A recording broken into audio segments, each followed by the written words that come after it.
Sir, আমি আপনাদের কথার সাথে নীতিগতভাবে একমত। বাংলাদেশে দল থাকে, একটাই দল আছে, সেটা হলো জামাত। কিন্তু আমি এখন পর্যন্ত আমাদের সবকিছুর সাথে একমত নই। যেহেতু আমি জামাতের সবকিছুর সাথে একমত নই, আমার ব্যক্তি চিন্তা চেতনা একবার জামাতের মতো, আমার বাবা যেরকম প্রতিষ্ঠাতা বলে জামাতের মতো হতেই হবে এমন কোনো বাধ্যবাধকতা নেই। আমি যেহেতু এখনো পর্যন্ত জামাতের সবকিছুর সাথে কার্যক্রম তথা চিন্তা চেতনা একমত নই, সুতরাং আমি এখন পর্যন্ত সক্রিয় রাজনীতিতে জড়িত হতে চাই না। এছাড়া বাংলাদেশের বর্তমান রাজনীতির প্রেক্ষাপট খুব অসুস্থ রাজনীতি হচ্ছে, কাদা ছোড়াছড়ি, এক পক্ষ আরেক পক্ষে আক্রমণ করা, এগুলো আমার কাছে মানে অসদাচরণ মনে হয়। এই জন্য আমি এই মুহূর্তে তাদের জড়িত হতে চাই না। তো এইটার সাথে জামাতের অন্তর্দ্বন্দ্ব কি দেখলেন আপনারা আমি জানি না, অন্তত আদৌ আছে কিনা আছে এটা তারা বলবে, এটা তো আমি বলতে পারবো না, আমি জানি না, যেহেতু আমি তাদের সাথে চলাফেরা করি না, মেলামেশা করি না, তাদের কি কি চিন্তা করে আমি জানি না। বলছেন যে রাজনীতির সাথে এখন যুক্ত না, কিন্তু যুক্ত হবেন না সেটা বলেন না, মানে আপনি হতে পারে, সেক্ষেত্রে আপনি কি কোনো দল করতে চাইছেন, চাইবেন, এমন কোনো? এগুলো কিছুই চিন্তা করিনি এখন পর্যন্ত। যদি পরিস্থিতি দেখি আস্তে আস্তে, আমি এখন আপনার গবেষণা প্রতিষ্ঠানে চেয়ারম্যান আছি, autistic foundation, social welfare organisation, চেয়ারম্যানে কাজ করছি। তো আমি এই সমস্ত নিয়ে এখন থাকছি।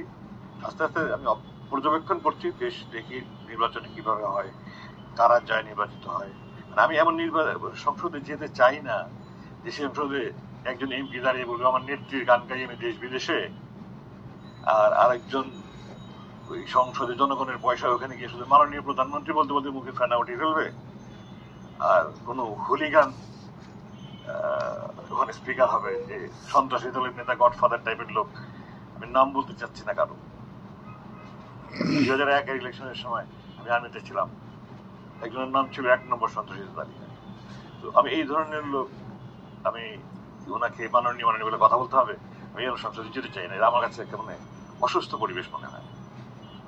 ওখানে জনগণের পয়সা গিয়ে তারা গান গায়, হাবি জাবি কথা বলে, একজন একজন গালাগালি করে, এগুলো তো খুব সুস্থ মানুষের পরিচয় না। আপনি দেখেন, একটা সরকারের 3টা অঙ্গ থাকে, এটা বলে জুডিশিয়ারি, লেজিসলেচার, এক্সিকিউটিভ। বিচার, আইন, শাসন, এই 3টা বিভাগ। সরকার হলো শাসন বিভাগ, জুডিশিয়ারি হলো আদালত, লেজিসলেচার সংগঠন, সংসদ। আইন বিভাগ বলে তারা মানুষের কল্যাণে আইন প্রণয়ন করবে। তারা ওখানে কাদা ছোড়াছুড়ি করে, ওখানে তারা ওখানে গান গাওয়া করে, তারা ওখানে বিল মানে কে কার এলাকায় কত রকমের কত সুযোগ সুবিধা দেবে এগুলো নিয়ে মারামারি করে। এটা খুব সুস্থ মানুষ আমি মনে করি না। এবং ওখানে